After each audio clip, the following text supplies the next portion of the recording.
Hey, honors and primetime card holders. It's great to see you. Jeff and I are at Myrtlewood Golf Club. Jeff, you have some updates for us. That's right, Meredith. First, we want to thank everybody. We are about through the first round of our match play. So everybody that signed up, thank you so much. It was so incredible this year. I think it filled up in 2 days, which is great. So the event, you're really catching on to it. Obviously, a lot of interest in it. We've had unbelievable matches already. We've had 4 of your matches go to extra holes, at least some people to finish. So again, thank you everybody for that. The winners, keep it up, and it's we'll keep all of you updated as well as the month goes on and we finish the event. The other thing that we have, big news, love the game winner. We got to talk to him today, Rick Delisle. Congrats to Rick, but it's so much more than that. Meredith, fill us in. Yes, so while we were interviewing Rick, we found out that he is a survivor on the Miracle on the Hudson airline crash. And we did not realize that until the end of our interview. And I said, hey, Rick, would you stay a little bit longer? And would you talk to us a little bit about that experience? So we have an extra interview that you can click on the link if you want to see the additional interview that we did with Rick specifically on that experience. But wow, he's been through a lot, still playing golf. And I don't want to give a spoiler here, but I will say this one thing. He was on his way to Myrtle Beach to play golf when that flight crashed into the Hudson. So there's more to that story. Like I said, you can click on the link and watch. But Rick, congratulations. And we are so happy that you won, but we're also happy that you are still here, coming to Myrtle Beach, playing golf and enjoying life. So it's just a great story. Yeah, it was incredible, Meredith. And again, we didn't know. You find stuff out like that, you never know who you're talking to, like you said. And it was such a great story, and for him to take the time to talk to us about it was awesome. So, but we do want to remind everybody else that even though Rick is finished, you're not. You can still get 2,100 points for playing all 21 of our courses. So get out there, play. The weather is going to be great. We're right in the middle of spring, so get out there and enjoy it.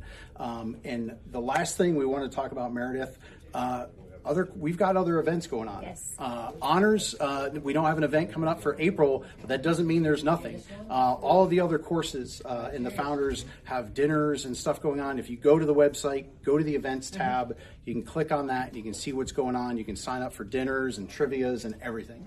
Yes, so we have some great things coming up.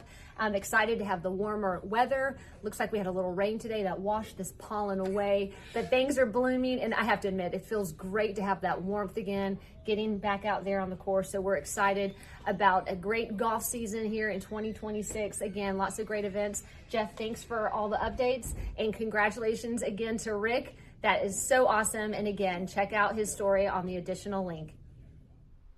Today I'm going to give you 2 really easy tips when it comes to using a hybrid, because hybrids are played differently than irons, and if you're playing them both exactly the same, you might be struggling with one or the other. So let's talk about the hybrids.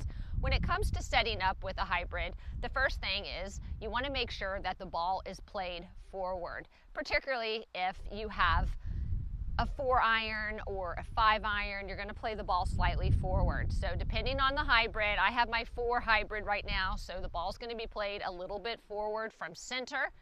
Also, I want to make sure that I have a little bit of a spine tilt for this shot. So I'm going to tilt my spine a little bit to my trail side. And the reason why is I want to make sure that I shallow out this shot a little bit when it comes to my swing path. I do not want a descending blow to the ball like I'm striking it with an iron. That's the difference between the irons and the hybrids. So with the hybrids, you want more of a sweeping motion with the shot. So that means shallowing out a little bit. We're going to have more of an ascending blow to the ball versus a descending blow to the ball.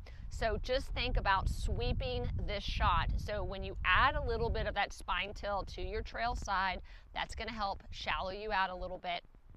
I'm going to turn to this side and hit a shot for you. And as I'm setting up here, because I have my 4 hybrid, I'm playing the ball a little bit forward, tilting my spine a little bit to my trail side. And I'm going to give a nice, easy sweeping motion to this shot. That felt really good. Okay, so those are some super easy tips to help build your confidence with hybrids, because again, our hybrids are different than our irons. So just focus on sweeping the shot with the hybrid, and you're really going to enjoy the feel, you're going to enjoy the outcome, and I hope that this golf tip helps you.